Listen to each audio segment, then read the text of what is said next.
I would like to call this meeting to order.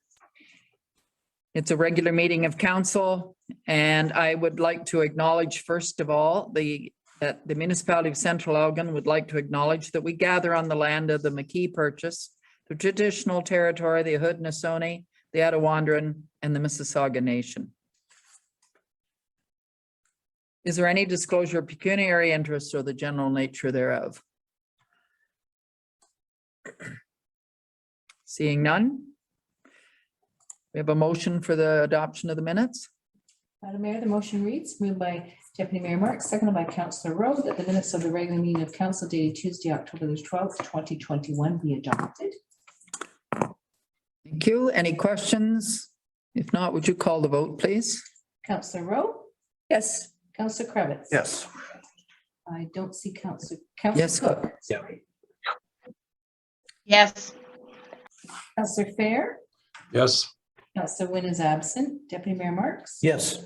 Mayor Martin? Yes. Motion carries.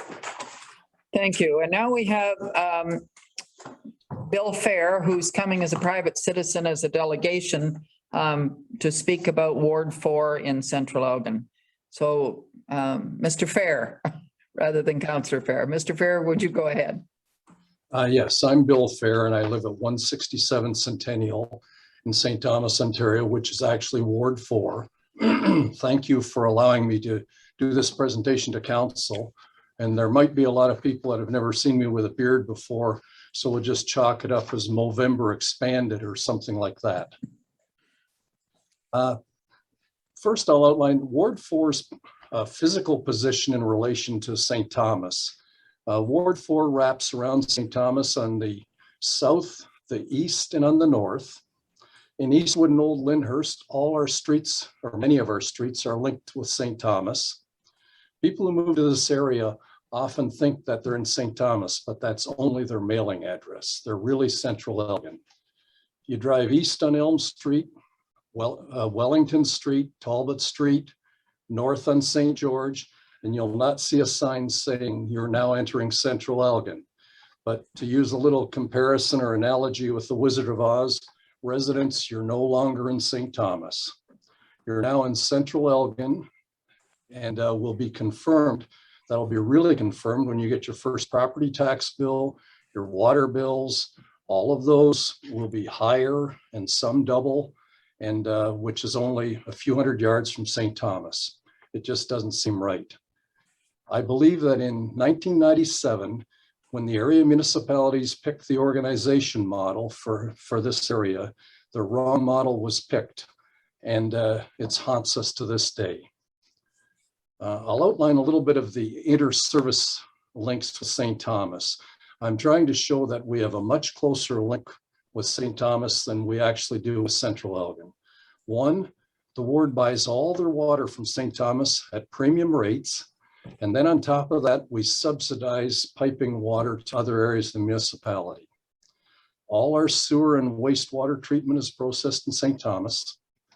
Our fire hydrants, water flow and pressure is all regulated by St. Thomas.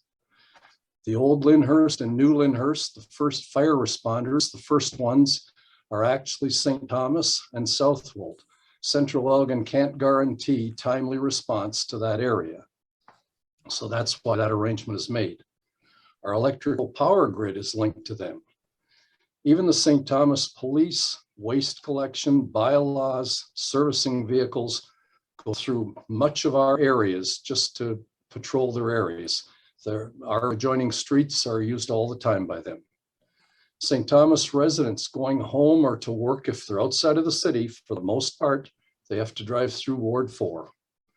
St. Thomas is even separated from their own airport that they own by Ward 4.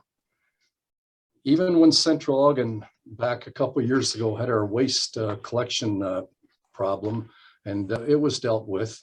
But at that point, St. Thomas, in my opinion, and from some of the research I did, was able to add that, and they could have actually serviced the Ward 4 area with their garbage pickup. Ward 4 is not only linked physically, infrastructure-wise, and servicing-wise, but in many other ways. we use St. Thomas libraries, shopping malls, arenas, their largest parks, waterworks and Pinafore, their tradespeople, their service providers, their stores, and many, many other areas we use in St. Thomas. Our links to St. Thomas are far greater than our links to Central Elgin. On top of that, St. Thomas provides all this with very little return, if any return at all. But Central Elgin gets all the tax dollars. I'll outline also now some of the benefits of actually recognizing our links with St. Thomas, and they're much greater, as I've said before, as any links to Central Elgin.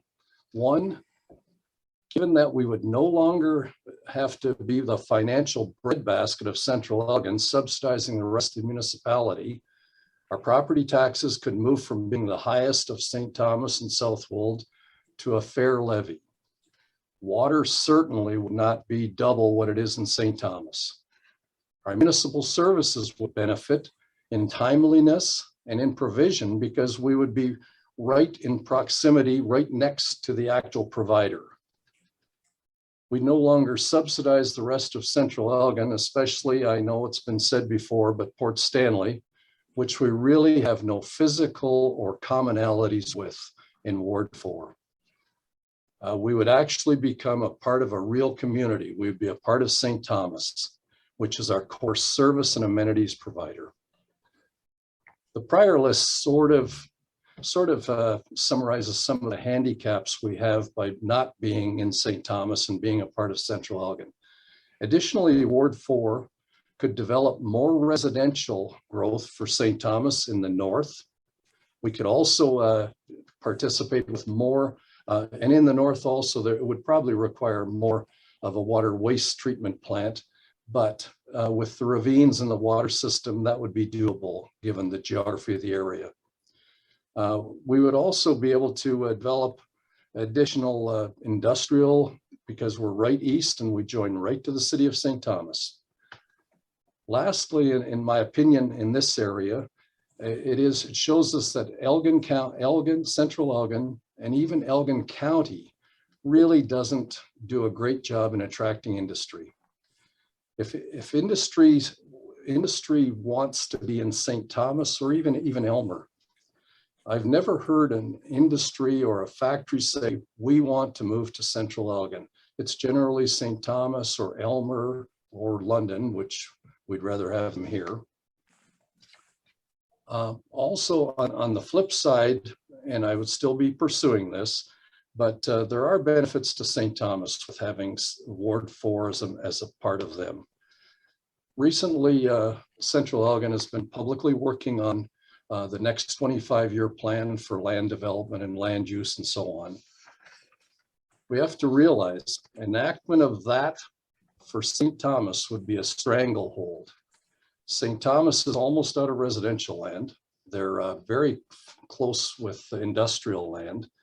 St. Thomas needs to grow physically and tax base wise.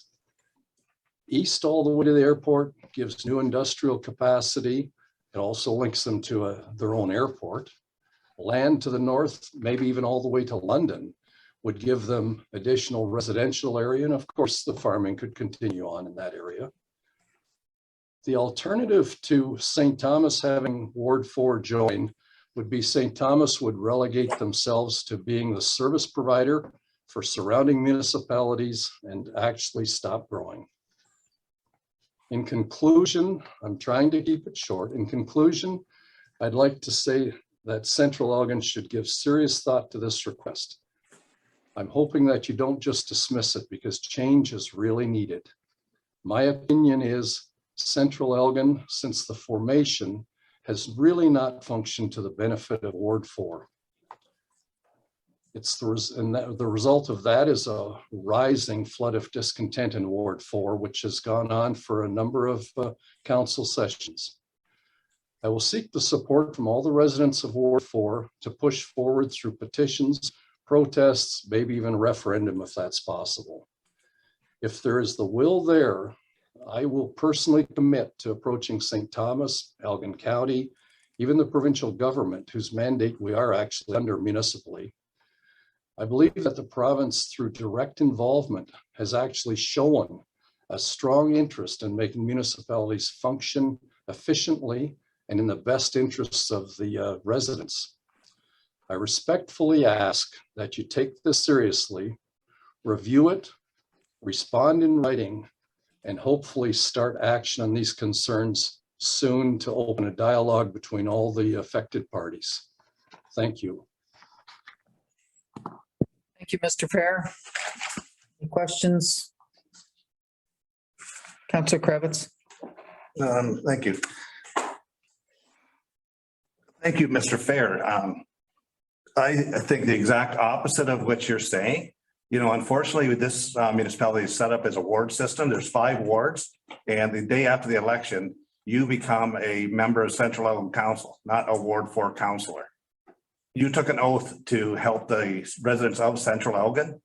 The so-claimed breadbasket that you talk about with your ward, the total assessment for the municipality is $2,336,000,000. All of Ward 4, as you call it, is 430 million.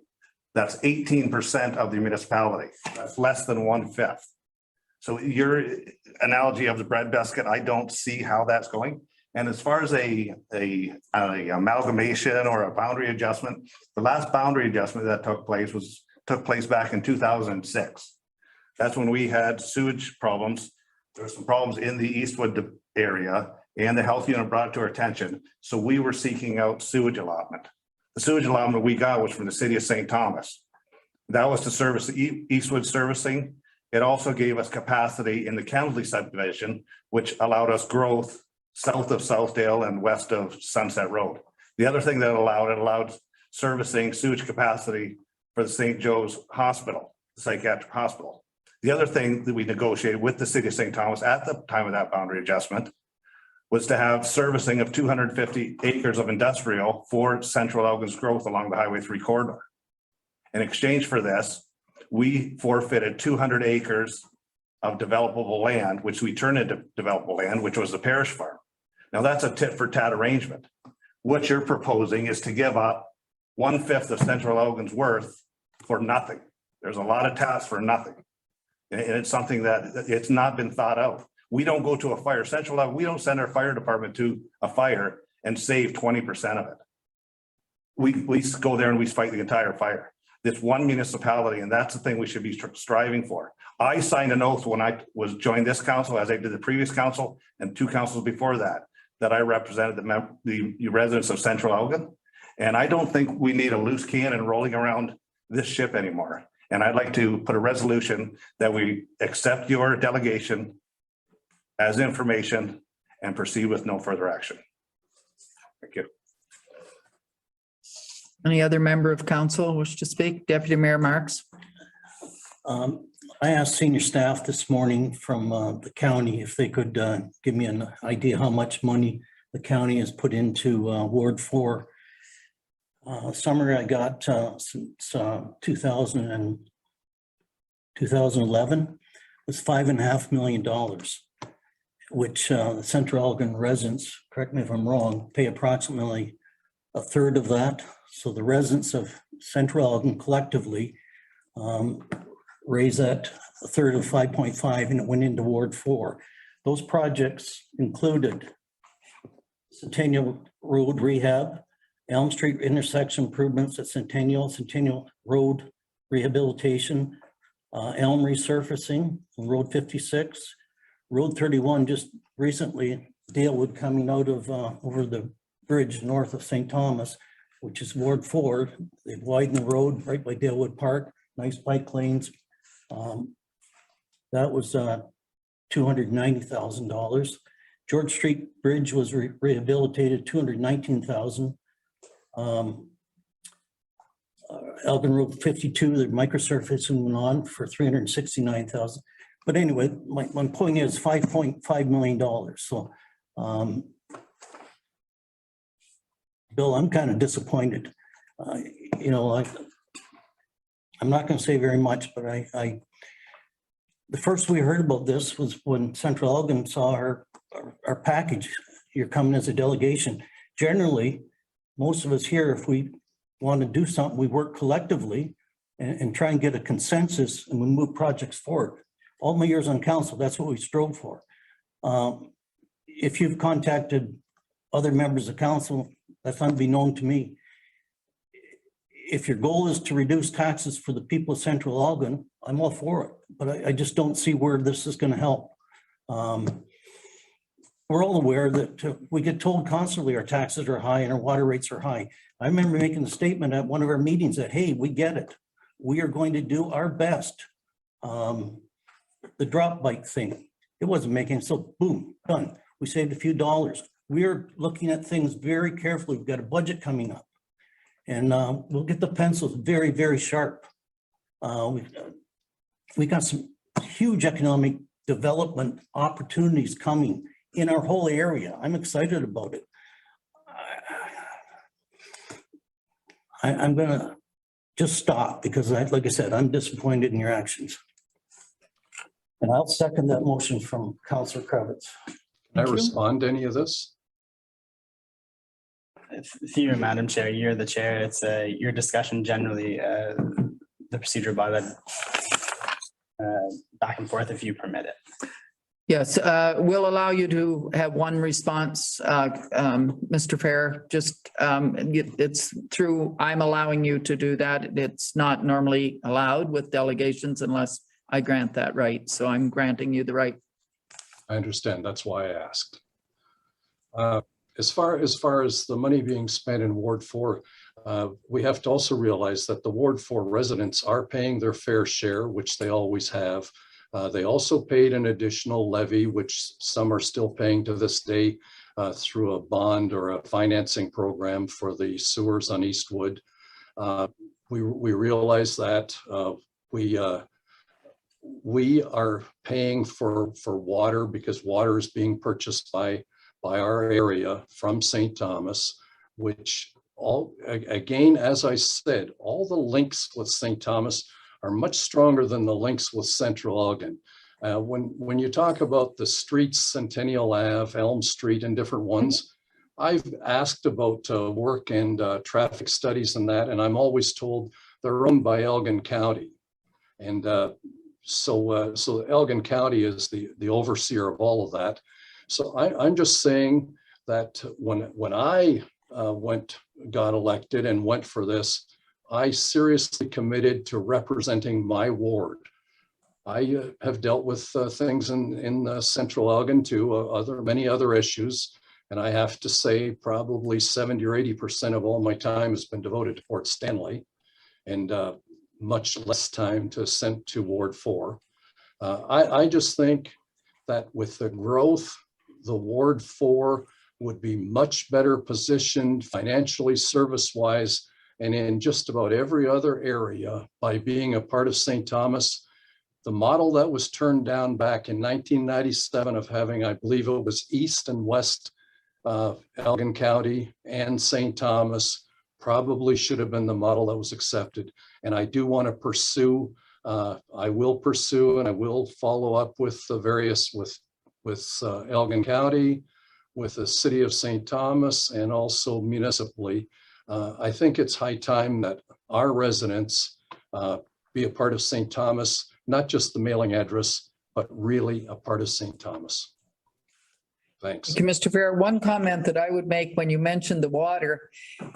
Originally, when I was first on council, water rates did vary from Belmont to Port Stanley to your Ward 4 area that has water.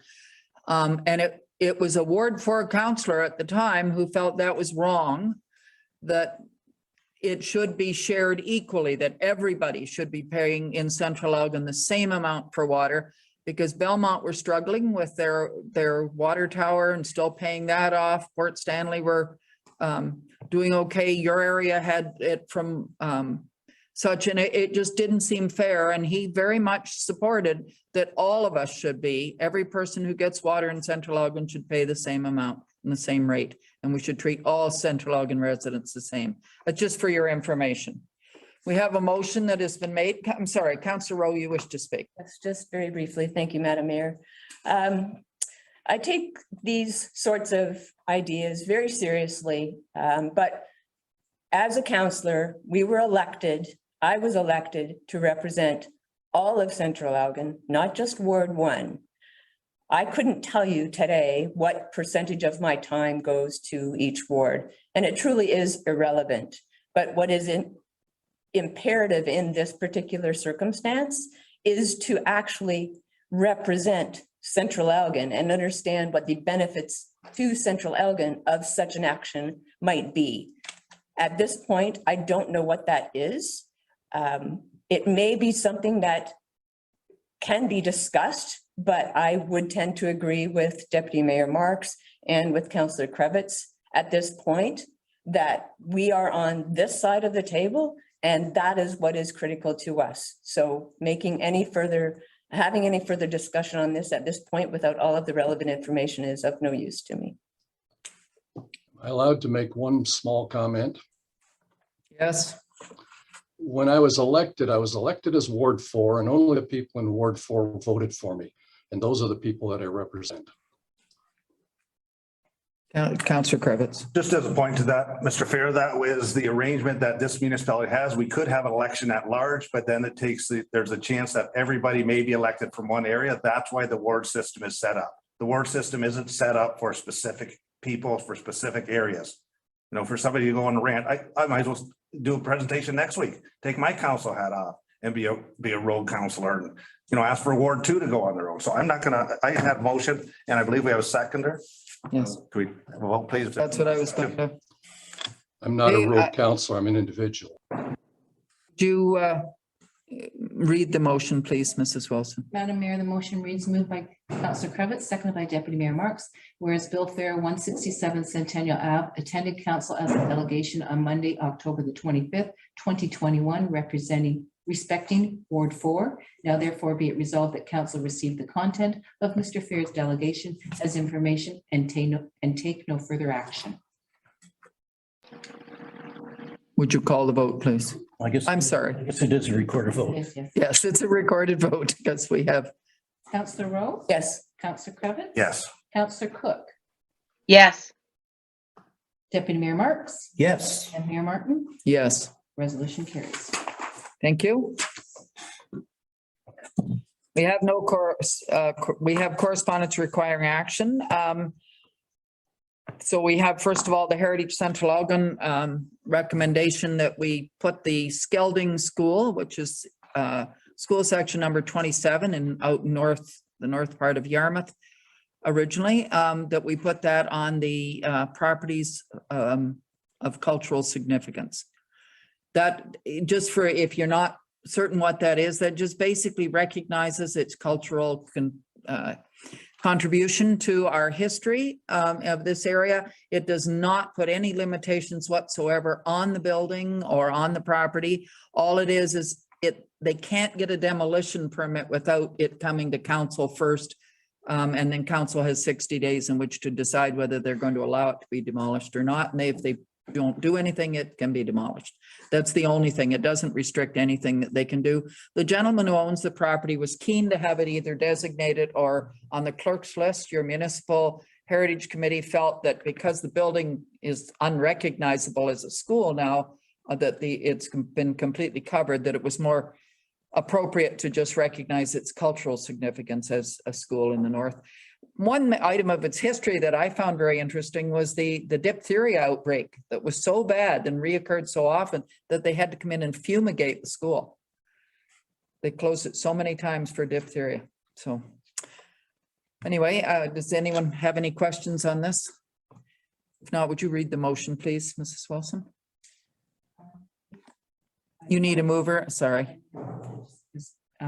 Deputy Mayor Marks has left the meeting to go to the county one at the moment. So the motion reads, moved by Councillor Krebitz, second by Councillor Rowe, that report MHCO 102, Skeldings Schoolhouse, placement on the clerk's list of properties of cultural significance. We received information, and the council directs staff to place the Skeldings Schoolhouse, SS number 27, on the clerk's list of properties of cultural significance. Would you call the vote, please? Counselor Rowe, Yes. Counselor Cravitz. Yes. Counselor Cook, yes, Counselor Fehr, Yes. Mayor Martin, Yes. resolution carries. Thank you. And the next report with Heritage Central Elgin, the only reason I'm speaking to them is that I sit as your representative on that. We've lost several people recently, either moving away or due to ill health, or we actually had one of our members who passed away as well.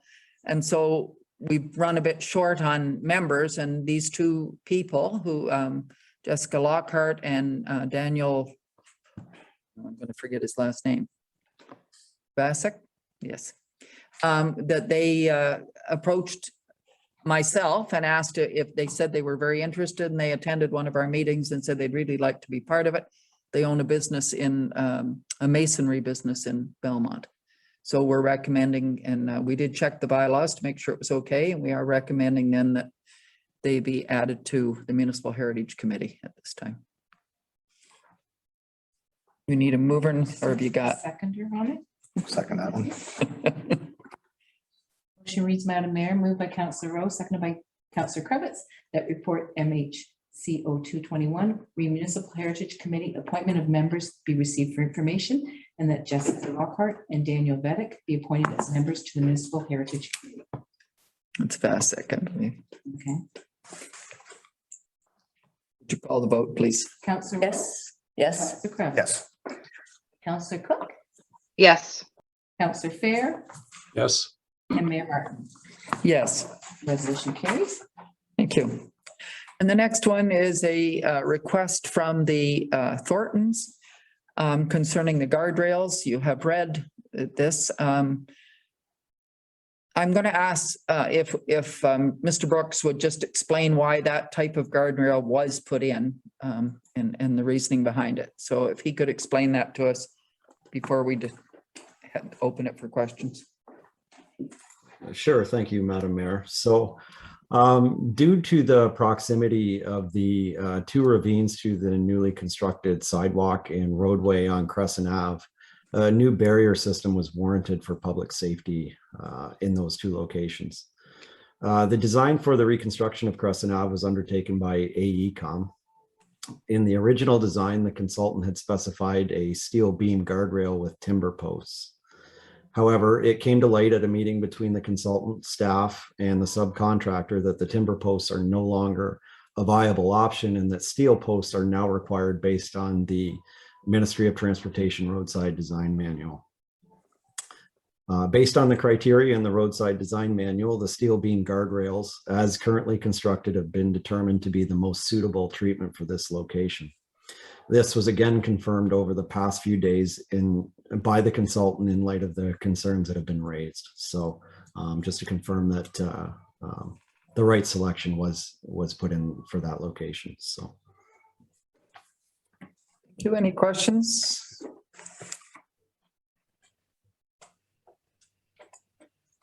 Seeing none, do you have a motion? I'll need a seconder again. Need a seconder again?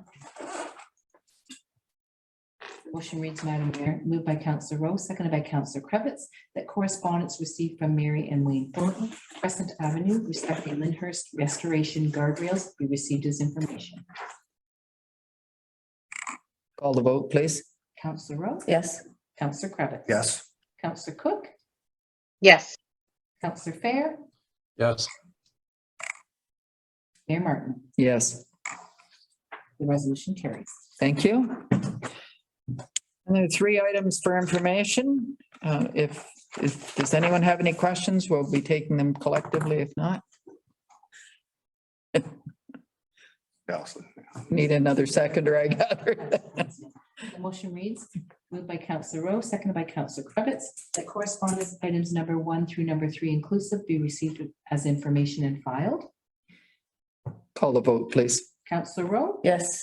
Counselor Cravitz, Yes. Counselor Cook, yes, Counselor Fehr, Yes. and Mayor Martin. Yes. Resolution carries. Thank you. And now we move to the Central Elgin Planning Office reports. So the first one, 52.21, concerning 44651 Roberts Line. Does anyone have any questions concerning this one?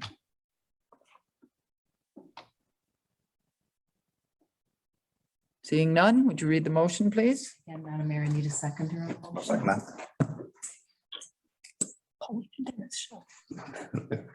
Motion reads, Madam Mayor, moved by Councillor Rowe, seconded by Councillor Cravitz, that report CEP 5221 rezoning bylaw amendment 44651 Roberts Line be received as information, and that direction be given by council to prepare a site-specific draft amendment to the zoning bylaw to satisfy conditions of a residence surplus to a farming operation severance on lands located at 44651 Roberts Line, which may be legally described as concession 2, north part of lot 13, Municipality of Central Elgin. And further, that a date for a public meeting be established in accordance with Ontario Regulation 54506 as amended. Thank you. Would you call the vote, please? Councillor Rowe? Yes. Councillor Cravitz? Yes. Councillor Cook? Yes. Councillor Fehr? Yes. And Mayor Martin? Yes. The resolution carries. Thank you. And the next one is the planning report 53.21, dealing with 44598 Dexter Line. And just one comment I would make in your report, Mr. McClure, where it says location, it says the subject lands are located on the north side of Roberts Line, west of Center Road, Yarmouth Center Road, and it's actually the north side of Dexter Line. It's south of Roberts Line, but it doesn't touch Roberts Line. So just an error that I noted when I was reading the report. Any questions concerning this one? Seeing none, would you read the you need a seconder again? Dennis is going to second every motion tonight. Till Tom gets Till Tom gets back, yes. The motion reads, Madam Mayor, moved by Councillor Rowe, seconded by Councillor Cravitz, that report CEP 5321 rezoning bylaw amendment 44598 Dexter Line be received. And direction be given by council to prepare a site-specific draft amendment to the zoning bylaw to satisfy conditions of a residence surplus to a farming operation severance on lands located at 44598 Dexter Line, which may be legally described as concession 2, south part lot of 13, Municipality of Central Elgin. And further, that a date for a public meeting be established in accordance with Ontario Regulation 54506 as amended. Thank you. Would you call the vote, please? Councillor Rowe? Yes. Councillor Cravitz? Yes. Councillor Cook? Yes. Councillor Fehr? Yes. Mayor Martin? Yes. Resolution carries. Thank you. And now the report 54.21 concerning the Craig Home Estates proposed draft plan conditions. Yep. Get a seconder, okay. And Mr. Perrin, you explained to me earlier today there was one change. Could you just highlight the one thing that was a little different from the original? So, Madam Mayor, these are the proposed conditions that the municipality is putting forward to the County of Elgin as conditions for approval of the draft plan of subdivision. These are virtually our standard conditions with the exception of the last one on page 3 of the conditions or page 5 of the report. And essentially what this is doing is requiring as a condition that the municipality would like to take ownership of blocks 176, 177, 178, 184, and then a number of the street road allowances within that plan of subdivision at the time of registration. And what that does, it provides the servicing corridors for the school block so that in the event that the development doesn't proceed in a timely manner with respect to servicing, then the school board could then utilize those servicing corridors to provide services to the school block. Thank you. And that the conditions are, as Mr. Perrin said, are normal conditions. Would you read the motion, please? Yes, Madam Mayor, the motion reads, moved by Councillor Rowe, seconded by Councillor Cravitz, that report CEP 5421 Craig Home Estates Phase 6 be received as information, and that council approve the attached municipal draft plan conditions to be forwarded to the manager of planning for the County of Elgin with a request that they be included in the county's decision on the proposed draft plan of subdivision. Thank you. Call the vote. Counselor Rowe, Yes. Counselor Cravitz. Yes. Counselor Cook, yes, Counselor Fehr, Yes. Mayor Martin, Yes, the resolution carries. thank you. We're now at the Chief Administrative Officer's report, and the first one is 5221, the Central Elgin Housing Strategy. I assume you all have read it. I was glad to see this, and it really helped clarify a lot of the things that we were looking at. Councillor Rowe. Thank you, Madam Mayor. Just a couple of comments. So yes, definitely, I would suggest that we do create the community improvement plan in 1.3 or 1.4 as recommended after the official plan is complete. I'm not 100% sure what the community planning permit system does. I did go to the link in the agenda and did read it. So it really does sound like something that should also be adopted. So I think we should definitely consider looking at that also at the same time. I was curious whether there's one paragraph in there, and I'm sorry, I don't know exactly the location of it, but it starts out as indicated in action item number 1.3 and 1.4, it is respectively recommended that at the conclusion of the county official OP, blah, blah, blah, blah, that they consider the community improvement plan with a focus on affordable, attainable housing. I was just wondering, within that statement, should it also include the community planning permit system, the CPPS, if it was deemed to be relevant to Central Elgin? And then my last comment is, it may be a stretch, but I know we talked earlier in this term about the psych hospital and the potential for its development as well. And it's just not mentioned in the document, so I didn't know whether it had a place there or not. Mr. Shipway. Through Madam Mayor, in regards to the community planning permit system, Mr. McClure is an expert on that, and I think staff preference would respectfully be that if it's the will of council, to bring back a more comprehensive report specifically on that. It's in a layman's view, it's a fairly complex process. I think it would be important for council to understand all the specific ramifications of that process. And in regards to the specific lands across the road, it wasn't something that was identified individually. And possibly that's something that would be fleshed out during the official plan review update here that we're going through in the stakeholder sessions. Okay, so the motion is going to be with 1.3 and 1.4 to proceed with the community improvement plan. Through you, Madam Mayor, the recommendation truly within the report is just to receive for information, and then it would be staff's recommendation that after consultation and the working groups that are planned over the next month and feedback from both official plans, the county and the lower tier, I believe Elgin's releasing a discussion paper on a component within theirs, that this would be revisited at that time. So the municipality has a fully informed community feedback on affordable housing and what level of support that there is from the development community, from the service providers, so that we're moving forward from a really informed base. Okay. Councillor Cravitz. Just one question, in timing wise, it's indicated in the 2020 budget, is it going, or 2022. 2022 budget, it says 2020 budget. Or, Through Madam Mayor, yeah, that actually was a previous resolution of council. okay. So I believe the pandemic and a number of other items got in the way. So the municipality has checked a few of these items, and legislative changes have tackled them. And I think the largest benefit left would be the exploration of that community improvement plan after the consultations.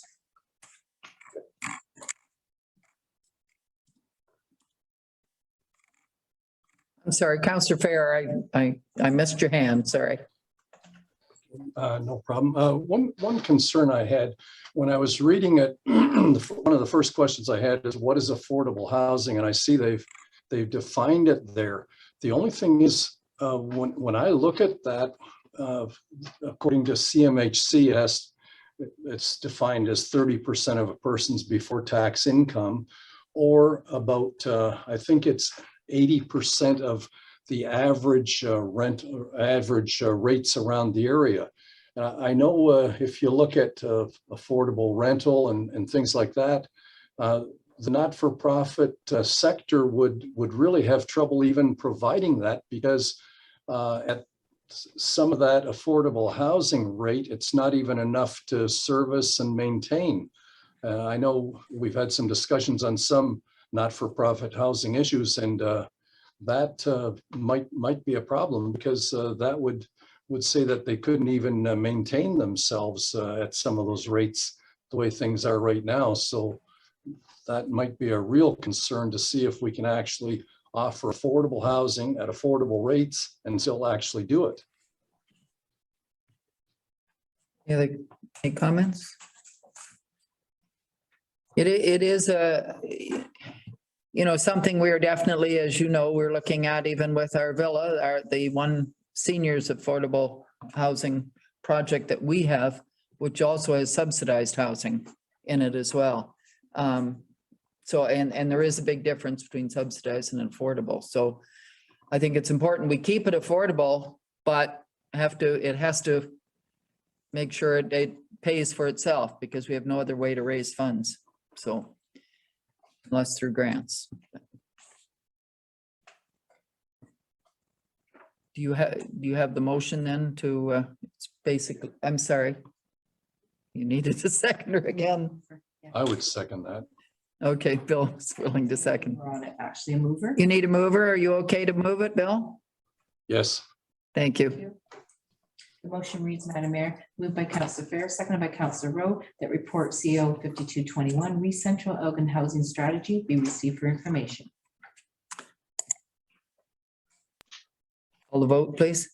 Councillor Rowe? Yes. Councillor Kravitz? Yes. Councillor Cook? Yes.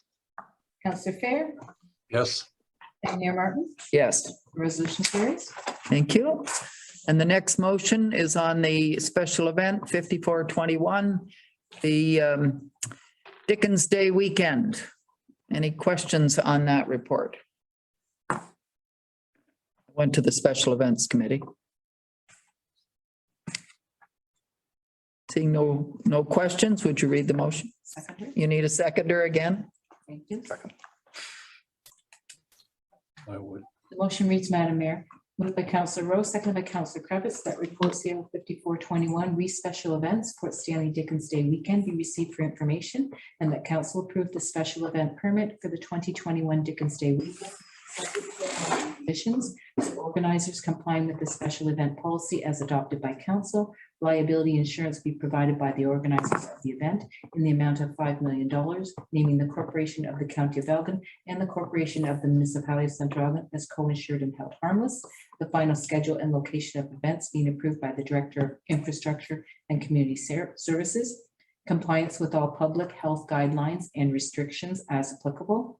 And that council authorized the event to be exempt from bylaw 1475, being a bylaw to license and regulate their operation of horse-drawn carriages in the municipality of Central Elgin. And further, that council authorized the CEO clerk to sign the banner installation form to be forwarded to Earth. Would you call the vote, please? Councillor Rowe? Yes. Councillor Kravitz? Yes. Councillor Cook? Yes. Councillor Fehr? Yes. Mayor Martin? Yes. The resolution carries. Thank you. And now the Disaster Mitigation and Adaptation Fund, which is 55.21. This is really looking for guidance as far as, encouraging staff to make applications. Yes. I Councillor was Clerk. wondering, can anything on the Front Street rehabilitation be added to this report, since it is erosion based in the long run? I don't know. Brooks or Mr. Shipway? Yeah. I would just jump in and say that my understanding of timelines on approval of this, they're fairly significant. So I don't know if it would meet Mr. Brooks's timeline. Possibly he can speak to that, but it wasn't something that was contemplated with it, and it may be considered an ancillary impact separate from the initial impact. I'll let Mr. Brooks speak to timeline though, sorry. Go ahead, Mr. Brooks. Thank you, Madam Mayor. Yes, so with the budget process this year, we will be proposing to council that the construction of Front Street take place starting early in 2023. So due to the length of time for the approval process, it may not qualify, or we may not be able to get the funding secured in place by the time we're get to the construction of Front Street. And we don't want to delay the construction of Front Street any further past 2023 due to the significant erosion that's happening out there. So, Thank you. And Deputy Mayor Marks, we're at Chief Administrative Officer, the third one on the Disaster Mitigation and Adaptation Fund. Thank you. Any other concerns? So we're all in agreement that we should be doing what we can with this. Would you read the motion then, please? Oh, you need it. Oh, yeah. Sure. Why not Tom in second? Oh, my apologies. Go ahead. I thought Tom was second, and then I was second because he was out of the room. You were. Okay. Other motions, yes, he just re-entered, so I wanted to make sure that he was still comfortable with the second. Used to being in the dark. Go ahead and read the motion. Motion reads, moved by Councillor Rowe, seconded by Deputy Mayor Marks, that report CO 5521, read the Disaster Mitigation and Adaptation Fund be received for information. The staff be directed to make application to the Disaster Mitigation and Adaptation Fund as outlined in report CO 5521. Thank you. Call the vote. Councillor Rowe? Yes. Councillor Kravitz? Yes. Councillor Cook? Yes. Councillor Fehr? Yes. Deputy Mayor Marks? Yes. And Mayor Martin? Yes, The resolution carries. thank you. Now the Director of Financial Services, Treasurer, the first report is the tender for snow plowing and salting. Anyone have any questions?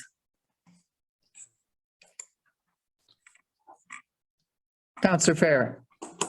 I'm just wondering, I don't know if it relates in this tender or not, but there was a Supreme Court ruling that snow plowing and things like that are not core services of municipality.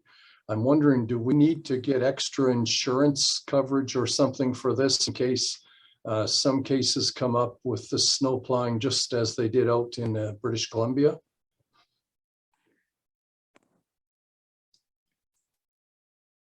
Anyone want to take that on? Go ahead, Mr. Brooks. At this point, I don't believe any additional insurance would be required. However, as municipalities start to unpack this decision here, we will definitely be checking in with colleagues in other municipalities as well as legal experts to get any advice on changes that may need to happen as a result of this ruling. Thank you. Any other questions? If not, would you read the motion, please? Motion reads, Madam Mayor, moved by Deputy Mayor Marks, seconded by Councillor Rowe, that report DFS 2321, request for tenders 2021-17 snow plowing and salting at various locations within Central Elgin be received with information, and that council accept the tender of Kettle Creek Landscaping Limited at an estimated annual amount of $108,250 plus all applicable taxes. Call the vote. Councillor Rowe? Yes. Councillor Kravitz? Yes. Councillor Cook? Yes. Councillor Fehr? Yes. Deputy Mayor Marks? Yes. And Mayor Martin. Yes. Resolution carries. The next one is the third quarter variance report that we have been supplied with. Does anyone have any questions on it? I certainly appreciate it. It really helps see where we're going and what we're doing and what we have left. I was curious about one thing, and I realized that Chana isn't on the in the meeting, but I was curious that water, the income from water was at 68%, but wastewater was only at 50%. Any idea? If you, Madam Mayor, just speaks to the cyclical components of the various revenue instruments within that department. Okay. That's fine. It just, I was curious. Would you read the motion, please? Madam Mayor, the motion reads, moved by Councillor Rowe, seconded by Deputy Mayor Marks. Report DFS 2521, read 2021 third quarter variance report be received as information. Call the vote, please. Councillor Rowe, Yes. Councillor Cravitz. Yes. Councillor Cook, yes, Councillor Fehr, yes, Deputy Mayor Marks. Yes. And Mayor Martin. Yes, The resolution carries. thank you. And now the report 2621, investment policy and reserves. Anyone have any questions on this one? Councillor Rowe. Thank you, Madam Mayor. Just strictly a comment, I guess. It was very concerning when there was an investment policy for only the harbor funds and not for the broader municipality. So very concerning, but kudos to the finance group and Mr. Shipway for putting this together, because that is one super important piece of our business. I agree. Councillor Fehr. yeah, I'd also like to just comment, as an accountant, it sure is nice to see that policy happening now. It's time has come, and it's great to see that. And I share what Councillor Rowe said. When we're only doing the harbor fund, it was leaving a lot. So I am very happy with this. Thank you. Would you read the motion, please? Madam Mayor, the motion reads, moved by Deputy Mayor Marks, seconded by Councillor Rowe, that report DFS 2621, reinvestment policy and reserves be received as information, and that staff be directed to bring forward a bylaw to adopt an investment policy for council consideration, and further that staff be directed to amend reserve structure in accordance with Appendix D, proposed reserve structure. Thank you. Call the vote. Councillor Rowe. Yes. Councillor Cravitz. Yes. Councillor Cook. yes, Councillor Fehr. Yes, Deputy Mayor Marks. Yes. And Mayor Martin. Yes, The resolution carries. thank you. Now the report 2721 on the renovation to the Port Stanley washrooms, the beach washrooms. Any questions?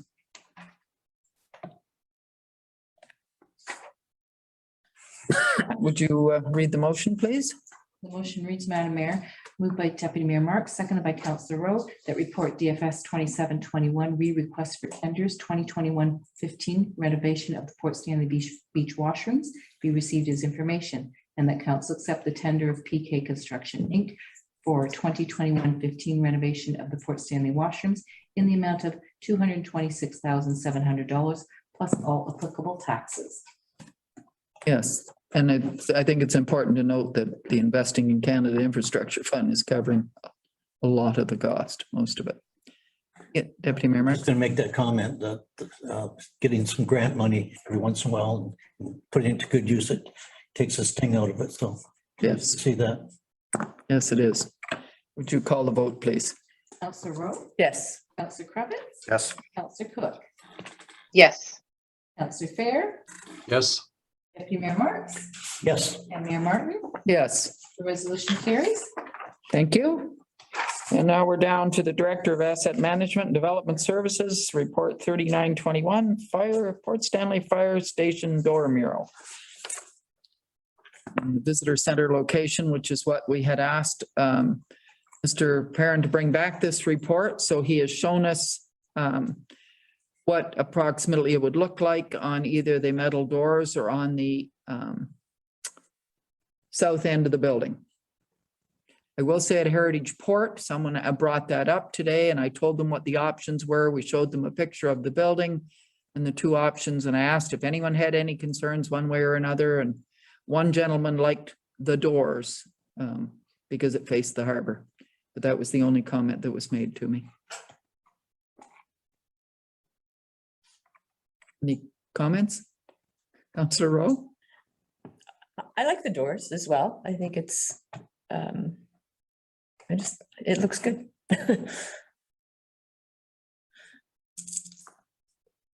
To me, it fits better. It's not as big as the fire hall doors by any means, but it looks, to me, it's appropriate because it's on doors. And I would say when Mr. Perrin talked about the explanation, there should be lots of room in that upper left corner to put you know, an explanation because it's just a wall. And it wouldn't affect the actual mural. So I'm assuming Mrs. Wilson's looking for direction. I would make a motion for the doors, I'll second, option 1 or whatever. and I'll second that motion.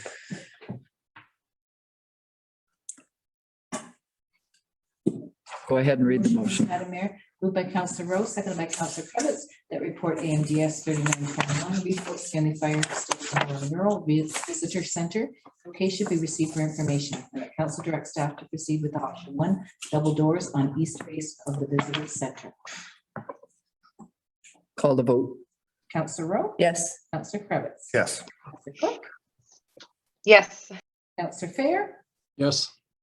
Deputy Mayor Marks? Yes. And Mayor Martin? Yes, Resolution carries. thank you.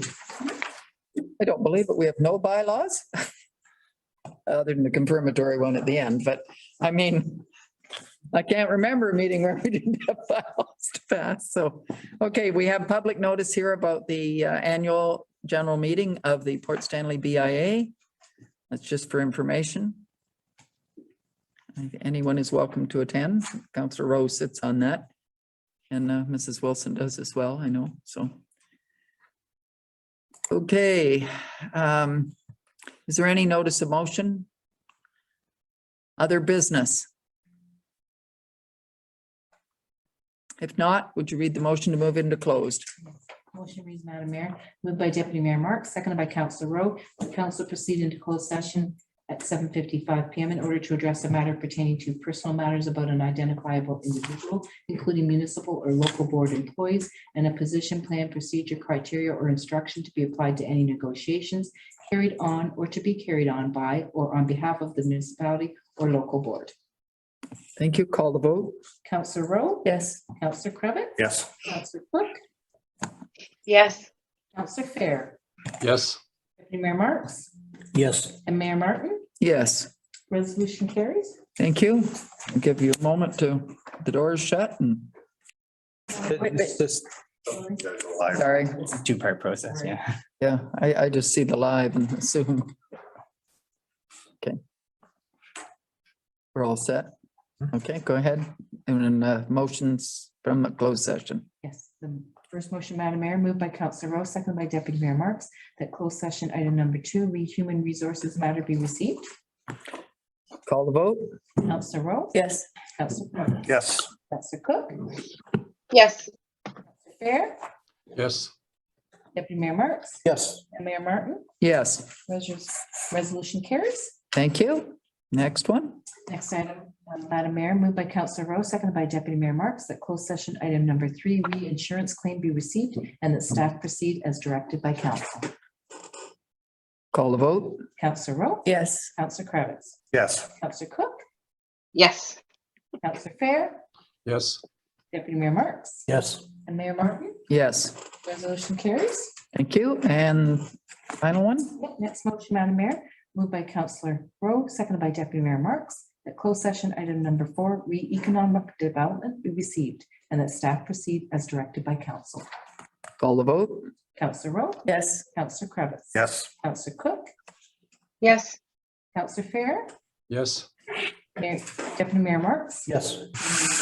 Yes, The resolution carries. thank you. Confirmatory bylaw.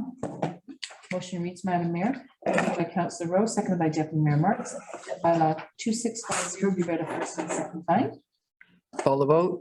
Councillor Rowe? Yes. Councillor Cravitz? Yes. Councillor Cook? Yes. Councillor Fehr? Yes. Deputy Mayor Marks? Yes. Mayor Martin? Yes, Resolution carries. Last motion on the bylaw, Madam Mayor, moved by Deputy Mayor Marks, seconded by Councillor Rowe. Bylaw 2650 be read a third time and finally passed. call the vote. Councillor Rowe? Yes. Councillor Cravitz? Yes. Councillor Cook? Yes. Councillor Fehr? Yes.